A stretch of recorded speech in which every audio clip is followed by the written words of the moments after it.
하나님 아버지, 오늘도 우리에게 말씀을 보내사 주의 평강이 이루어지게 하시고 하나님이 우리에게 베푸신 일들로 담대하게 하시고 또 하나님 앞에 기도하며 간구한 일들에 응답하실 것을 기대하게 역사하여 주시옵소서. 우리가 미련하고 연약해서 하나님의 말씀을 다 이루어가며 살 수 없사 연약하고 부족한 부분을 주의 능력으로 채우시고 하나님이 우리를 만들어 가시는 증거를 체험하며 살아가도록 도와주시옵소서. 믿음으로 헌금한 손길들 위에 복을 주시고 하나님을 기쁘시게 하며 하나님으로 인하여 기뻐하는 우리 모두가 되게 하여 주시옵소서.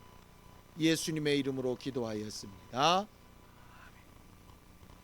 하나님의 말씀은 빌립보서 4장 4절에서 7절까지 말씀을 함께 합독하겠습니다. 빌립보서 4장 4절에서 7절까지 말씀입니다. 함께 읽습니다. 시작. 주 안에서 항상 기뻐하라. 내가 다시 말하노니 기뻐하라. 너희 관용을 모든 사람에게 알게 하라. 주께서 가까우시니라. 아무것도 염려하지 말고 다만 모든 일에 기도와 간구로 너희 구할 것을 감사함으로 하나님께 아뢰라.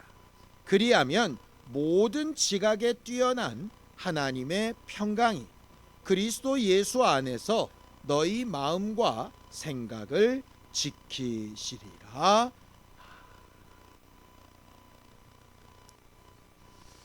하나님은 우리에게 이미 생명과 복을 주셨고 우리는 이미 주신 것들을 누리면서 사는 존재라고 우리는 배웠습니다.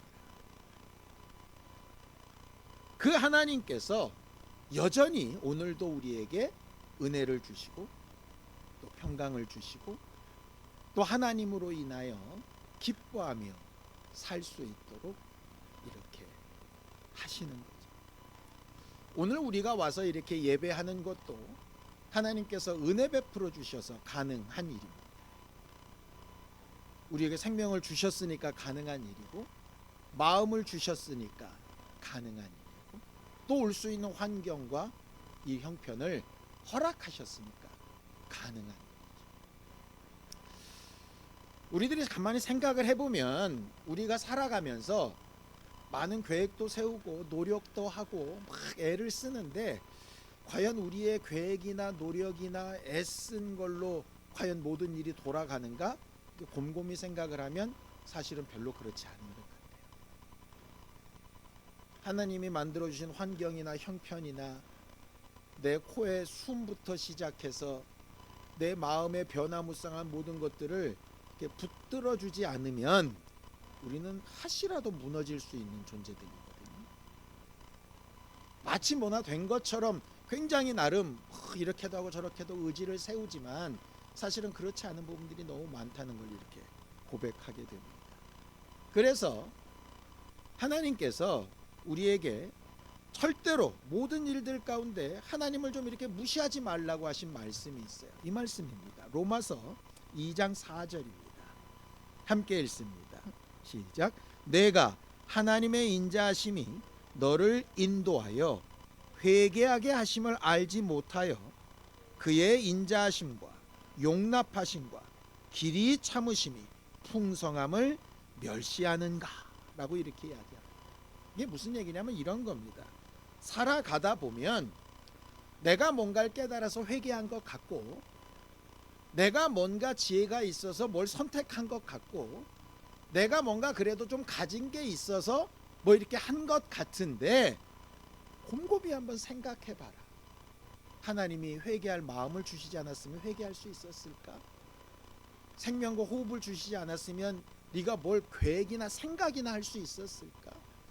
네 팔다리를 움직일 수 있는 건강이나 신경이 전달될 수 있는 그런 형통함을 주시지 않았으면 네가 네 손가락 하나라도 움직일 수 있었을까?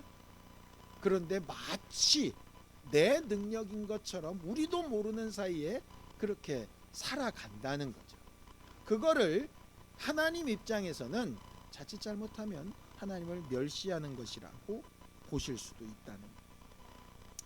그래서 우리가 신앙생활할 때 가장 중요한 것은 오늘 지금 이 순간이 나한테 은혜로 주어진 기회라고 하는 걸 계속해서 인정하면서 살아야 하는 거예요. 우리는 흔히 우리보다 낫고 좋고 대단한 사람들을 보면서 부러워하면서 살죠. 그리고 그런 것들이 없다는 것 때문에 속상해합니다. 그런데 반대로 전혀 내가 갖고 있는데 내가 가진 걸 갖지 못한 많은 사람들이 있거든요. 그들은 내게 주어진 기회를 못 가진 경우들이잖아요. 그럼 나는 뭐가 잘나서 그런 기회를 가졌을까 생각을 해보면 그것도 또한 은혜. 그래서 은혜를 기억하면 기억할수록 하나님의 뜻대로 살 수 있게 됩니다. 항상 기뻐하고 쉬지 말고 기도하고 범사에 감사하고, 이게 하나님의 뜻이잖아요. 우리가 하나님의 뜻대로 삽시다 뭐 이렇게 얘기하는데 그 세 가지를 뭉뚱그려서 딱 한마디로 저보고 정리를 하라고 하면 이거 같아요. 내게 주신 모든 게 은혜라고 인정하면 기쁘고 감사하고 하나님 앞에 영광을 돌리며 살 수 있을 것 같아요. 오늘 본문도 똑같은 얘기하는 겁니다. 빌립보서 4장 4절입니다. 함께 읽죠. 시작. 주 안에서 항상 기뻐하라. 내가 다시 말하노니 기뻐하라 라고 이렇게 얘기하죠.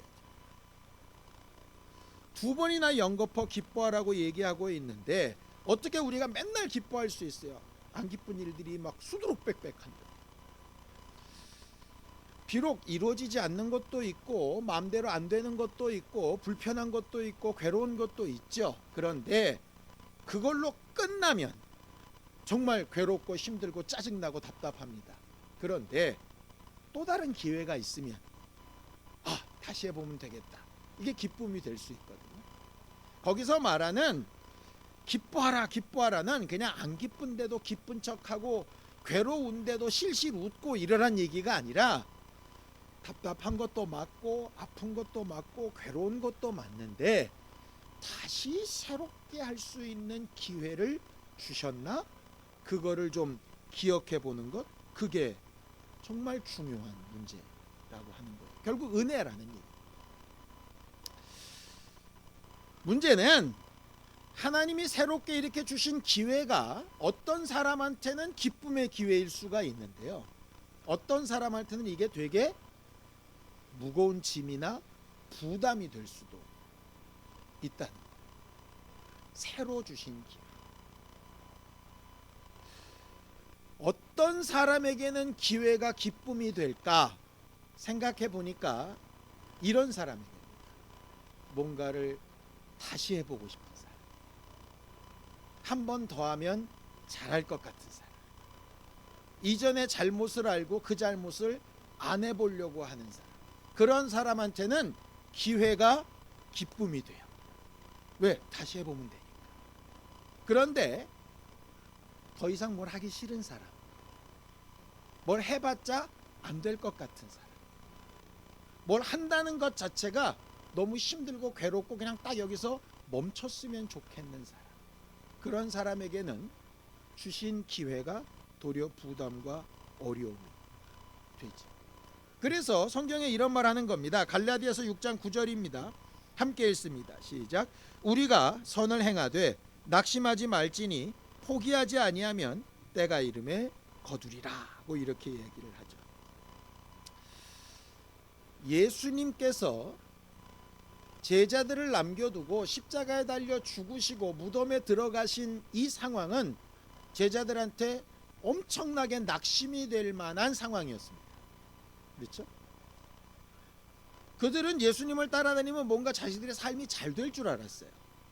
예수님이 왕위에 오르시면 자기들이 좌편 우편 이렇게 해서 물질도 얻고 권리도 얻고 좀 이럴 줄 알았어요.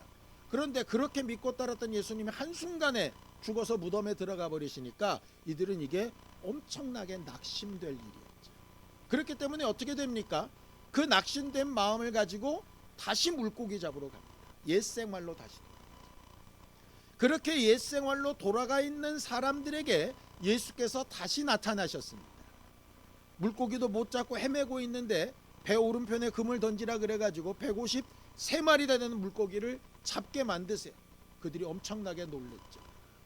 놀란 그 순간 베드로의 눈에 예수가 띄었습니다. 그리고 예수님 맞다, 이렇게 해서 물로 막 뛰어들게 됩니다.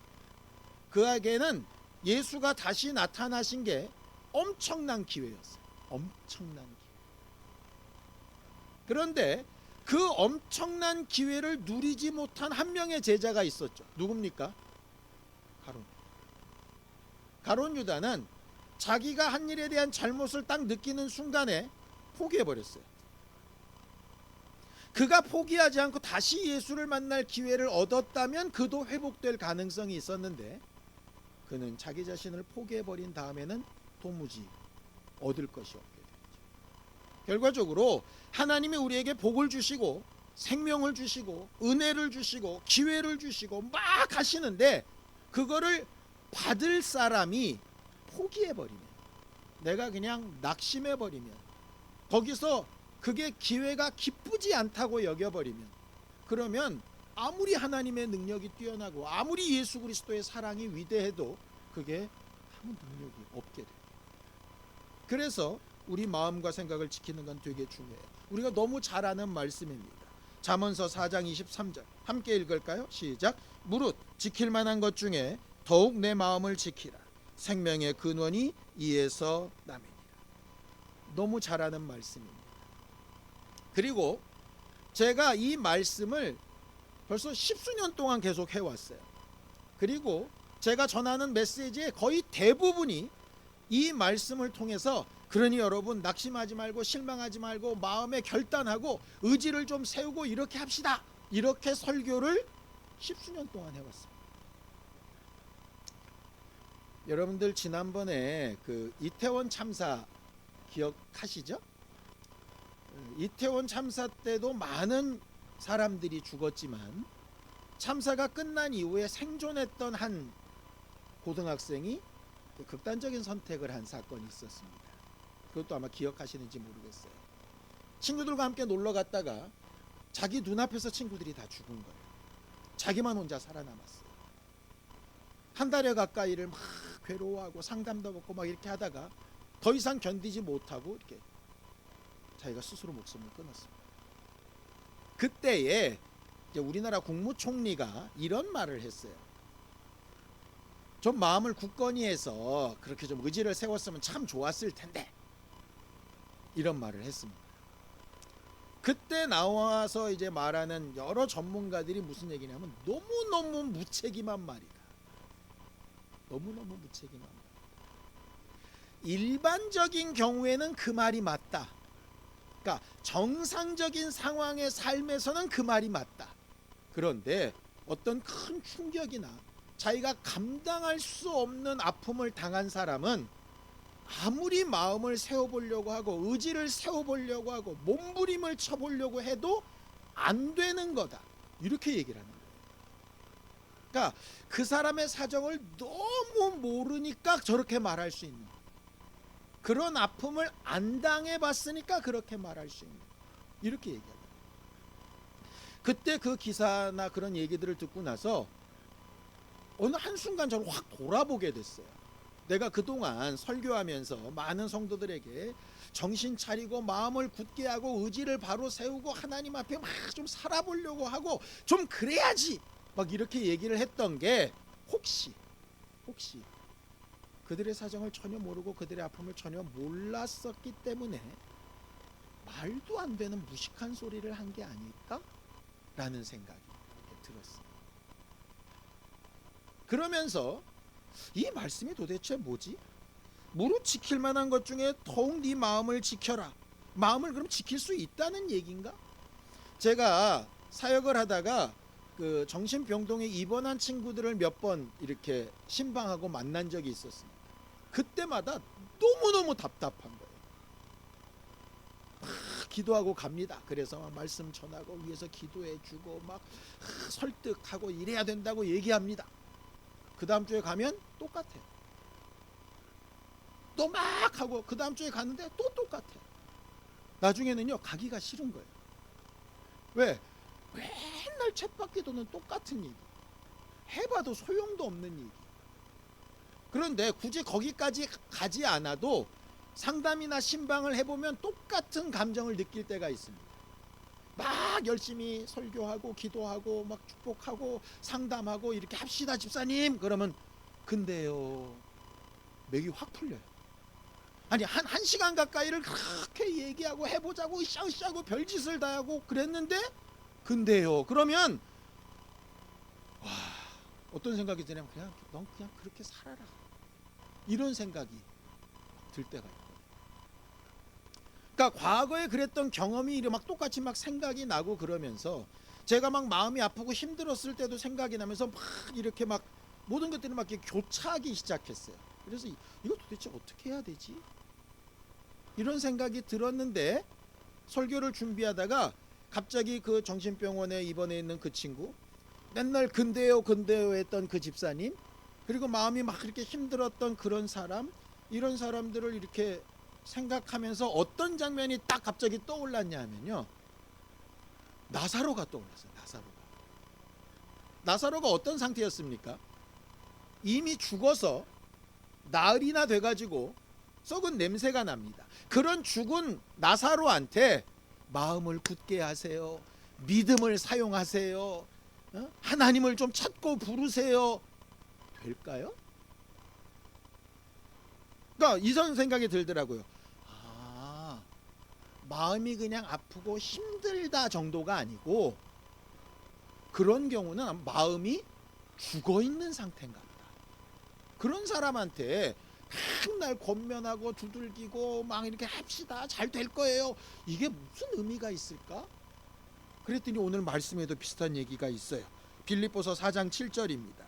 함께 읽습니다. 시작. 그리하면 모든 지각에 뛰어난 하나님의 평강이 그리스도 예수 안에서 너희 마음과 생각을 지키시리라 이랬어요. 이 말이 무슨 뜻이냐면 이런 겁니다. 네 마음과 생각은 열심히 해봐야지 그러면 지켜지는 게 아니고 하나님의 평강이 붙잡아 주셔야 마음과 생각이 그대로 설 수 있다, 이런 얘기예요. 그러니까 이런 겁니다. 아까도 말했죠. 내가 잘나서 사는 게 아니라 호흡을 주셔서 사는 것처럼 내 마음과 생각에 의지가 있는 것도 내 힘으로 되는 게 아니라 하나님이 평강을 부어주셔야 된다, 이 말이에요. 그런데 거기에 그리하면 이렇게 돼 있잖아요. 그럼 어떻게 하면 그렇단 얘기냐? 앞에가 또 있겠죠? 그럼 앞을 보면 되죠. 빌립보서 4장 6절입니다. 함께 읽죠. 시작. 아무것도 염려하지 말고 다만 모든 일에 기도와 간구로 너희 구할 것을 감사함으로 하나님께 아뢰라 라고 이렇게 되어져 있어요.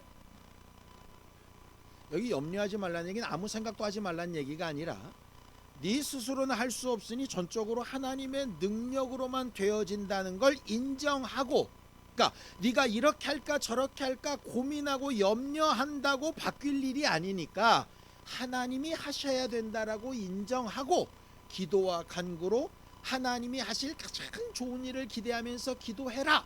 그리하면 하나님의 평강이 너희 마음과 생각을 지킨다, 이렇게 되는 거예요.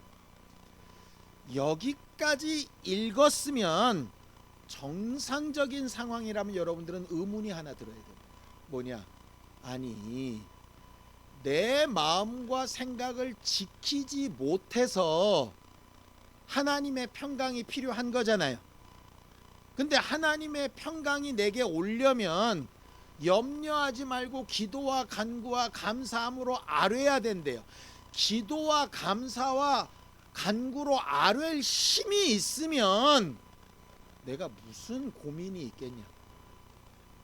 우리가 흔히 그런 얘기 하거든요. 여러분 너무 걱정하지 말고 기도하세요. 기도할 힘도 없다니까. 내가 지금 죽은 나사로 같아서 기도할 힘이 없다고. 간혹 자녀들을 볼 때 그런 생각 들지 않습니까? 이렇게만 하면 될 것 같은데, 저렇게만 하면 될 것 같은데, 막 안타깝고 괴로울 때가 있어요. 막 두들겨 팰 수도 없고, 이거 머리 굵어가지고. 그런데 가만히 생각해 보면 내가 지금 바라고 원하는 부분을 걔가 안 하는 부분도 있을 수 있겠지만, 실제로는 못 하고 있는 부분도 있을 수 있어요. 아예 그렇게 할 수 있는 힘이 없는 부분도 있을 수 있다고요. 그럴 땐 어떡하냐고. 그럴 땐 그러니까 말이 안 되잖아요. 그러니까는 마음과 생각을 지켜서 뭔가를 이루어야 되는데, 그러려면 기도와 간구로 기도해야 되고, 아니 기도와 간구할 힘이 없는데, 그럴 마음이 안 생기는데 어떻게 주의 평강을 구하냐고. 이게 앞뒤 말이 안 맞잖아요, 이게. 그래서 우리는 죄인된 삶을 벗어나서 의인이 돼야 되고 하나님의 나라에 가야 되는데, 하나님의 나라에 가려면 의인이어야 되는데 여전히 우리는 죄인이고 그 죄를 해결할 수 있는 방법은 없고, 그래서 오신 분이 누굽니까? 예수시잖아요. 자, 그럼 똑같은 케이스, 나는 응답을 받아야 되는데 기도할 힘은 없어요. 그래서 필요한 게 누구겠어요? 중보자가 필요합니다. 그래서 이런 거죠. 내가 누구를 보고 엄청나게 답답하면, 왜 답답하냐? 저가 할 수 없으니 내가 해줘야 되는 거예요. 근데 뭘 해주느냐? 마음과 생각은 붙들어 줄 수 없어요. 내가 무슨 능력이 있어서 마음과 생각을 붙들어 줘요? 걔 고민이나 아픔을 낫게 해줄 수도 없어요. 내가 무슨 능력이 있어서 그렇게 할 수 있어요? 근데 뭔 할 수 있어요? 아직 나는 그 사람만큼 마음이 죽어있지 않기 때문에 나는 기도와 간구로, 감사함으로 하나님 앞에 아뢰일 수 있어요. 그러니까 그가 하지 못하는 걸 누가 할 수 있냐? 내가 할 수 있어요. 내가. 그러니 문제가 발견됐다면 그건 내게 기도와 간구로, 감사함으로 하나님 앞에 아뢰일 때 자꾸 하나님, 내 기도, 내 간구, 내 감사의 응답, 그리고 내 평강, 이거 말고 나는 이미 기도할 수 있는 마음과 생각이 있으니 기도할 수 없고 간구할 수 없고 감사할 수 없는 저에게 저는 할 수 없는 하나님의 평강이 좀 임해서 그들을 살리고, 그가 기도할 수 있는 힘을 얻기까지 누가 해줘야 되느냐? 내가 해줘야 한다. 여러분, 자동차 타고 오셨죠? 자동차의 말뜻이 뭡니까? 저절로 가는 차라는 얘기입니다. 그렇죠? 근데 진짜로 저절로 갑니까? 차는 실질적으로 엔진 있고 기름 있고 바퀴 있어서요, 돌아갈 수 있는 모든 능력과 자격은 갖추고 있어요. 근데 뭐가 필요하냐? 누군가는 시동을 걸어줘야 되고요, 누군가는 엑셀레터를 밟아줘야 움직여요. 얘가 아무리 스스로 움직일 수 있는 모든 기능을 갖추고 있어도 누군가는 그걸 처음에 움직여주는 존재가 필요하다고. 그게 누구냐? 나입니다. 교회. 이 세상에 그거 할 사람이 없어서 누가 오셨냐? 예수가 오셨어요. 예수가 그의 제자들에게 뭐 하라고 남겨두셨냐? 그거 하라고 남겨두셨어요. 믿음으로 살아가는 삶은 나 믿음 좋아서 내 문제 풍성하게 되고 내 문제 해결되고 이것도 있겠지만, 그것보다 더 중요한 건 나는 예수를 먼저 믿고 살아나서 적어도 기도와 간구와 감사로 아뢰일 수 있는 사람은 됐으니, 죽은 지 나흘이나 되어 마음과 생각이 완전히 무너져서 스스로는 살 생각조차도 못하는 그들에게 무언가를 영향 미치는 존재로 내게 남겨두셨다는 사실. 오늘 그래서 성경의 이야기 하는 겁니다. 우리가 하나님 앞에 기뻐하고 또 기뻐하고 또 우리 관용을 하나님 앞에 막 아뢰라고 이렇게 되어져, 내놓으라고 이렇게 되어져 있습니다. 여러분들, 이 관용이라고 하는 게요, 넓은 마음이라는 말이거든요. 용납하는 마음이라는 뜻이에요. 이 관용이라고 하는 게 어디서 나오냐? 누가 넓은 마음을 가지고 있냐? 누가 용납하는 마음을 가지고 있냐? 딱 하나입니다.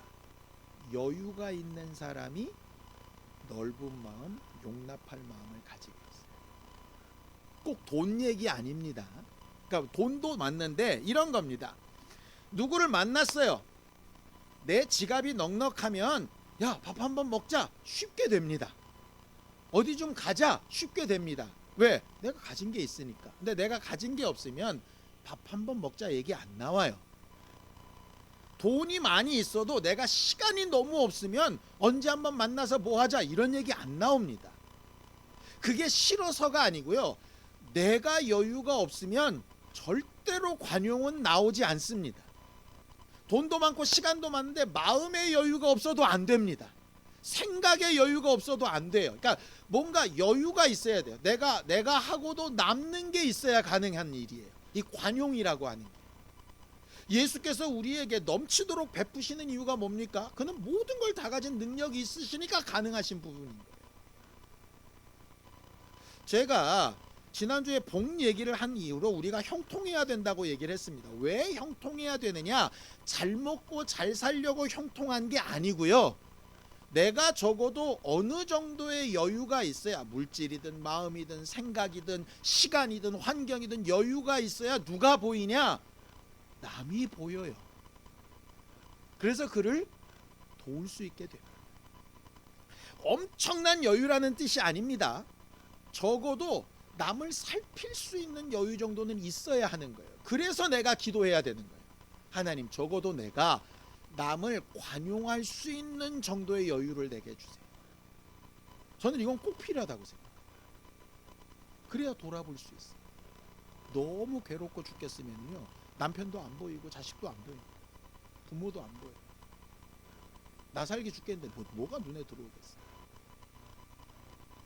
성경에 관용을 이렇게 설명합니다. 에베소서 4장 31절에서 32절입니다. 함께 읽습니다. 시작. 너희는 모든 악독과 노함과 분냄과 떠드는 것과 비방하는 것을 모든 악의와 함께 버리고 서로 친절하게 하며 불쌍히 여기며 서로 용서하기를 하나님이 그리스도 안에서 너희를 용서하심과 같이 하라고 이렇게 되어져 있어요. 이렇게 해야 된다. 그런데 잘 안 되죠. 왜? 해야 된다와 그렇게 사는 게 거리가 멀까? 해야 된다라고 아는 것과 실제로 그렇게 사는 것 사이에 간극이 있기 때문에 그거를 내 힘으로 할 수 없다라고 인정해야 되는 거예요. 와, 나는 이렇게 결심했는데 왜 안 되지? 원래 못하는 인간이에요, 우리가. 그러니까 포기하자는 얘기가 아니라 원래 내 힘으로 안 되는 거예요. 그러니까 구해야 하는 거죠. 내가 기도할 힘이 없다? 그러면 어떻게라도 해야 되느냐? 날 위해 기도해 주세요라도 해야 되는 거예요. 날 위해 기도해 주세요 할 힘도 없다? 그러면 죽겠다라고도 해야 되는 거예요. 그래야 나를 돕는 하나님의 역사가 있을 수 있는 거예요. 이걸 뒤집어서 생각하면 이런 겁니다. 내 마음이 정말 기도할 힘이 있을 때 해야 되는 거예요. 정말 죽겠다 싶을 때 죽겠다고 말할 수 있는 힘이라도 있을 때 말해야 되는 거예요. 근데 사람들이 자꾸 접어요. 기도해야 되는데 되겠지 하고 접고, 죽겠다고 말해야 되는데 창피하다고 접고, 기도해달라고 해야 되는데 부끄럽다고 접고 막 접어요. 그래 놓고 나서 어느 순간에 자기 마음이 완전히 무너져 버리면 이제 어느 누구한테도 도움을 요청할 수 없어요. 그때는 정말 누군가 일방적으로 나를 사랑하는 사람이 보고 일방적으로 와서 나를 돕는 수밖에 없어요. 그러니 믿음으로 살아가는 삶을 여러분들한테 부탁할 때 이런 겁니다. 여유가 많이 있어서 풍성해서 다른 사람을 이렇게 도울 수 있는 사람이라면 최고겠죠. 근데 그렇게 하지 않더라도 적어도 내가 많이 미흡하고 불효하고 어렵고 괴롭고 답답한 일이 많이 있어도 적어도 내가 아직 기도할 힘이 있을 때, 적어도 내가 아프다고 악소리 낼 수 있을 때, 적어도 날 위해서 좀 기도해 주세요 말할 수 있을 때, 그때라도 좀 마음을 세워서 얘기하고 표현하고 다가가고 해야 된다. 그게 믿음이에요. 아담과 하와가 범죄한 다음에 무화과나무 뒤에 숨었을 때 하나님께서 부르십니다. 나오라는. 부끄러워도 좋고 벌거벗어도 좋고 문제가 있어도 좋은데 나오라는 거예요. 나와야 해결이 되죠. 아직 내게 힘이 남아있을 때 할 수 있게 되기를 예수님 줍니다. 그리고 아직 힘이 있을 때 하나님이 우리에게 예수님을 통해서 주려고 하셨던 것들을 누릴 수 있게 되길 바랍니다. 그게 이 말씀이에요. 요한복음 10장 10절입니다. 함께 읽습니다. 시작. 도둑이 오는 것은 도둑질하고 죽이고 멸망시키려는 것뿐이요 내가 온 것은 양으로 생명을 얻게 하고 더 풍성히 얻게 하려는 것이다. 하나님은 예수 그리스도를 통해서 왜 우리한테 풍성한 생명을 주려고 하실까? 영적으로도 풍성하고 마음으로도 풍성하고 물질이나 환경으로도 풍성하고 왜 그러실까? 이유는 딱 하나 때문입니다. 풍성해서 잘 먹고 살고 잘 살고 아무 걱정 없이 그냥 배 두들겨 가면서 띵까띵까 하라고 그거 아닙니다. 풍성해야 뭐가 나온다고요? 관용이 나와요. 그렇게 풍성한 상태에 관용이 나와야 전혀 힘이 없는 자들을 도울 수 있어요. 그래야 그들도 그나마 조금 힘을 얻어서 다시 또 살아날 수 있어요. 그들에게 또 풍성한 생명이 생겨야 그들을 통하여 또 다른 죽어있는 사람들을 살려낼 수 있어요. 나사로 사건이 떠올랐다고 말씀드렸죠. 나사로 사건을 보는 마리아나 마르다나 믿음 좋다고 하는 수많은 사람들의 마음에 딱 한 가지 있는 겁니다. 하나님은 능력 있으시다. 주는 부활의 주님이시다. 그런데 지금 현실과는 안 된다. 딱 이거예요. 그렇잖아요. 믿음이 없었던 게 아니에요. 믿음이 있어요. 그러니까 마르다는 이렇게까지 얘기하죠. 마지막 날에 그가 부활할 줄 믿습니다. 어마어마한 고백을 합니다. 그런데 그것과 삶이 연결이 안 돼요. 그것만큼은 이 사람들이 마음이 죽은 거예요. 근데 죽은 게 아니라 잔다라고 하시는 유일한 한 분이 가셔서 그를 불러서 일으켜 세우시거든요. 예수께서 우리에게 바라시는 모습이 바로 그 부분이에요. 우리들의 모습이 어떤 사람은 나사로처럼 정말 마음과 생각이 완전히 무너지고 딱 죽었으면 좋겠다 이런 생각인 사람도 있을 수 있을 거예요. 마르다나 마리아처럼 나름 믿음은 있는데 그냥 전전긍긍하게 이 상황을 그냥 유지하는 데 급급해서 그냥 다른 사람 돌아보고 싶으나 능력이 없는 그런 상황도 있을 수 있어요. 그런데 단 한 사람이다. 예수님처럼 풍성한 생명력을 가지고 하나님께 구해서 죽은 사람을 살리고 믿음과 삶을 연결시키지 못하는 사람한테 본을 보이고 그들에게 기쁨을 회복시키고 할 수 있다면 그 한 사건만으로 수많은 사람들이 믿음과 삶이 하나로 딱 붙는 거룩한 역사를 체험할 수 있게 되는 겁니다. 설교를 준비하고 제 자신에게 말씀을 이렇게 되뇌이면서 얼마나 소위 건방지고 무식하고 자기도 못하는 걸 남들한테 그렇게 강요했는가도 깨닫게 하셨고 한 걸음 더 나가서 이제는 그럼 나는 어떻게 신앙생활을 해야 될 것인가도 생각하게 하셨어요.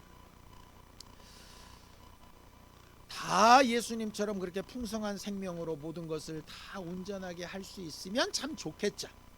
근데 혹 그렇지 못하더라도 오늘 들은 말씀이 여러분들의 심령 어느 한 군데 남아 있어서 여러분들이 처한 그 상황에서 내가 해야 될 게 뭔가를 찾아낼 수 있는 우리가 모두가 될 수 있으면 참 좋겠습니다. 함께 기도하시겠습니다. 하나님 아버지, 하나님께서 도우시고 인도하셔서 오늘도 우리에게 생명과 호흡을 주시며 은혜를 베푸시고 하나님의 위로와 능력으로 충만하게 하시는 것을 감사합니다. 하나님, 주 예수께서 우리에게 생명과 풍성한 생명을 더하여 주시기를 사모하여 주신 것처럼 우리의 삶 가운데 하나님의 위로와 능력이 충만하여져서 우리의 상황과 환경과 형편 가운데 꼭 해야 되는 일들을 잘 감당하며 감당할 힘이 없을 때 주의 평강을 구하며 구할 힘도 없을 때 우리를 대신하여 구하여 줄 수 있는 사람들과 하나님의 일꾼들을 붙여주셔서 하나님과 함께 역사하는 증거와 기쁨을 맛보아 할 수 있도록 주여 도와주시옵소서. 하나님, 우리는 하나님으로 인하여 기뻐하기를 원하고 하나님이 주신 기회가 기쁨이 되기를 원하고 그 기회를 통하여 하나님이 우리에게 베푸신 관용을 알게 할 수 있게 되기를 원합니다.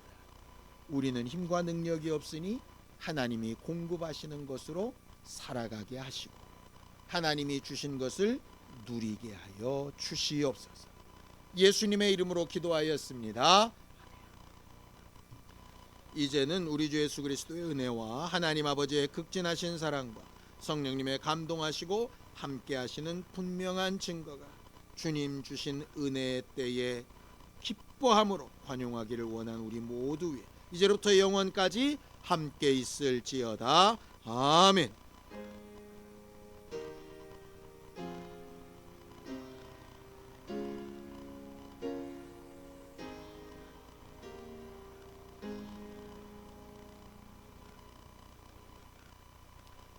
이번 한 주간 하나님이 주신 기회를 기쁨으로 받고 많은 사람들에게 관용을 나타내는 우리 모두가 될 수 있게 되기 바랍니다.